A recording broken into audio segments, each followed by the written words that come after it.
What's up everyone, it's your boy Michael with the video. Today I'm going to be reviewing these two versions of Optimus Prime as a semi-truck by Jada Toys.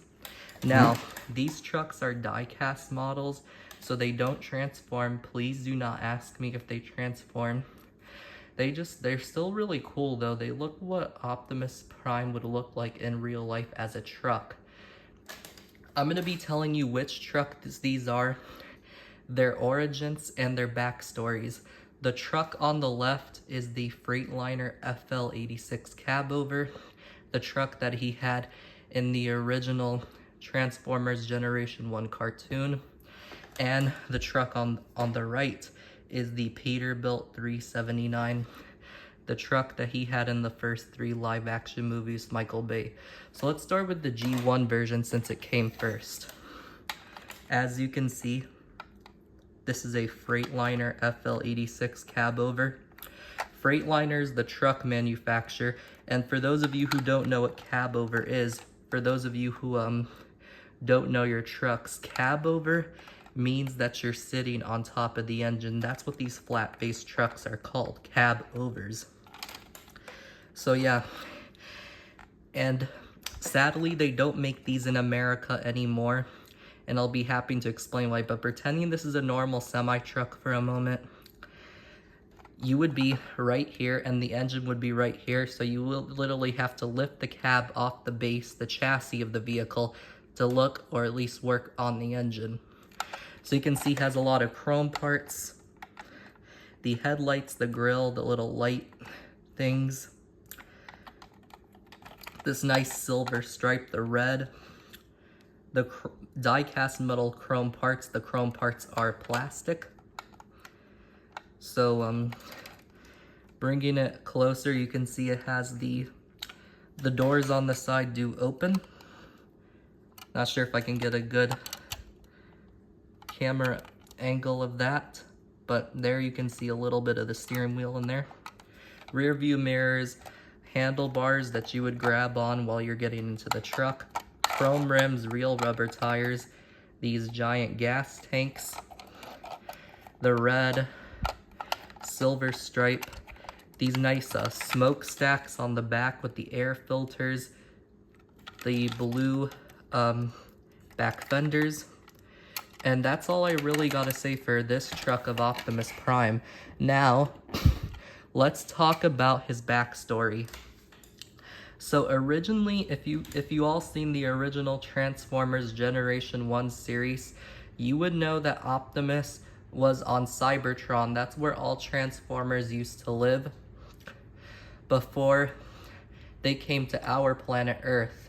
So they used to live on a planet called Cybertron. It was once a peaceful planet with the leader of Cybertron. And then Optimus, when he was known as Orion Pax, him and Megatron, you probably better know Megatron as the leader of the Decepticons, were really good friends on Cybertron. Orion also had a girlfriend named Ariel. One funny scene is that when the aerial bots go to the past in one of the Transformers Generation 1 episodes, Orion makes an announcement saying to everyone, "Hey, this is Ariel, keep away from her, she's my girlfriend." And then Ariel's like, "Don't listen to him, he's the jealous type." And then both Orion and Megatron wanted to make Cybertron better, but they both have different opinions. Megatron thought that the better way is to get rid of all the useless Cybertronians on Earth. On Cybertron, I meant. But Orion had a different option. He thought that a peace could be brought down without violence. So they chose Orion since his obsession was different. Megatron then angry, turns his back on both Orion Pax and the Counselor. However, he didn't forget to conquer Cybertron. He then would kill Orion Pax and his girlfriend Ariel. But then, however, they would then take Orion to Alpha Trion, in which Alpha Trion would turn him into something bigger, stronger, and more recognizable. We all know him as the leader of the Autobots, Optimus Prime. granting him the intelligence of Vector Sigma and one of the 13 primes from Primus. And a war broke out, and that's how the war began between Autobots and Decepticons. And then, however, their planet's core was getting weak, so the Autobots and the Decepticons were forced to find another planet to live on. They then, both of them, crash landed on our planet Earth. Soon after they were rebuilt and reprogrammed, Megatron only saw Earth of how to restore Cybertron. The humans on Earth stayed little to no chance against Megatron with his technology. Optimus and the other Autobots weren't going to allow the humans to perish at Megatron's hands, so they fought alongside the humans and defeated them. The humans thanked Optimus Prime, Bumblebee, and the other Autobots, and even allowed them to share their planet. To this day, Megatron still finds a way to conquer Cybertron. He's tried many ways to get him to change, but he just won't. Now, to explain why they don't make trucks like this in America anymore. You see, back in the day, cabovers were really popular trucks back in America. They had solid advantages or significant advantages over the conventionals, which are trucks like this. So one thing that they had over the conventionals, I'll explain why they don't make them anymore. One, safety. Anyone who would get into collisions or impact with these trucks would have a low chance of survival or would instantly die, since they had no long hood protecting them. And two, hearing. So since the engine was underneath, it created so much noise that it damaged a person's eardrum.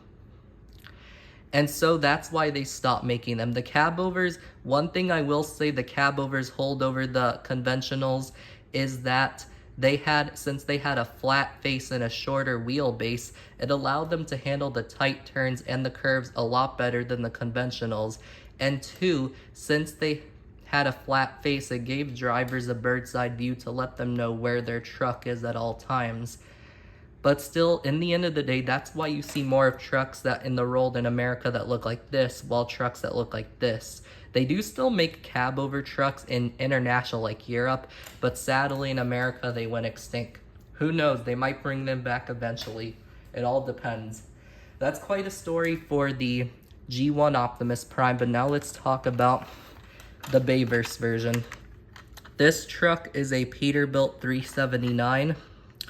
So you can see has the Autobot logo, which is where the Peterbilt logo, unlike the G1 version, which had it on his shoulder, which was the side of the cab. It's got this nice paint job, it starts off at yellow with like these blue flames. The grille, the headlights, you could see this nice reddish color is what it fades into. Gradient sunset color. You got the blue. It fades away to blue with the red flames at the rear view mirrors. The doors open a little bit further on this one than it did on the last one. Air filters. You got the smokestacks. Lots of chrome parts and die-cast metal as the other one. They both have a trailer hitch, so I assume there's something. The red back fenders with the blue flames. Oh, I forgot to mention that both of them, since they don't transform, if you see on the box it says "See Robot on Chassis," it has a picture of what the character looks like in robot mode on the chassis. Same thing goes for this one, in case if you want to see them real quick. So both Optimus Primes are voiced by Peter Cullen. I'm pretty sure everyone knows this Optimus's origin stories as well, but I'll say it anyway. So the Autobots originally were on Earth in the first ever live action Transformers movie. Optimus, this was his vehicle mode on Earth, a Peterbilt 379 truck. And you know, a lot has happened. Optimus was the leader of the Autobots. Bumblebee was a spy. Optimus wanted to protect the humans from Megatron by grabbing the Allspark, which was a cube that could turn any type of metal into Cybertron. as Ratchet would explain, the Autobot medical officer, he said that Megatron was going to use the Allspark to turn Earth machines into Cybertronian things, and that the human race would be extinguished thanks to Sam Witwicky. Sam James Witwicky is basically a live-action version of Spike Witwicky, better known him as the cartoon version from the Generation 1 series. Anyway, so after Sam would defeat Megatron by shoving the Allspark down his chest. If you want to learn more about it, you can watch the movies.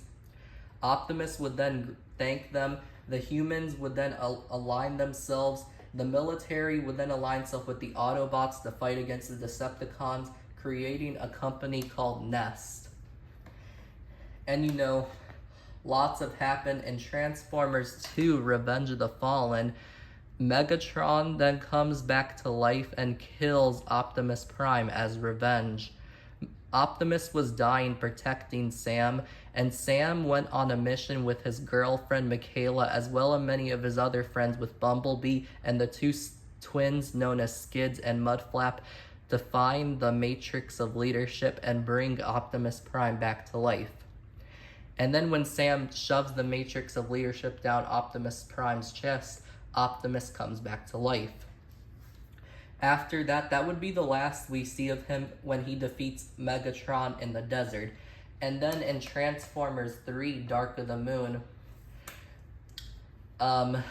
Optimus would then show up, and then they would find the previous leader of the Autobots, Sentinel Prime, who was the original leader of the Autobots and Optimus Prime's teacher. They would then bring Sentinel back to life thanks to the Matrix of Leadership, but Sentinel would betray the Autobots given the fact that he cares more about Cybertron than Earth, that he thinks that because he says that on Cybertron that they call them gods, and on Earth that the humans call them machines. After Optimus would go to defeat them, the humans would then now be in the middle, whether if they want to trust the Autobots or not. They would then send them away. However, given the fact that they couldn't defeat the Decepticons alone, they had to wait until the Autobots came to save the day. And then so when Optimus then kills both Megatron and Sentinel Prime, Optimus saw a fallen warrior, and when Sentinel said that he just wanted a survival of their race, he says he had to betray you, and he's like, you didn't betray me, you betrayed yourself. And then Optimus kills him, and then that would be the last we ever see of him with his right arm gone. You'll see what happens next. He has a different truck in Age of Extinction and The Last Knight. And that concludes it, the review of the two Optimus Prime semi-trucks. Do you have any questions for me? I hope you do. Leave it in the comments, and I hope you've enjoyed this video. And this is Michael saying bye.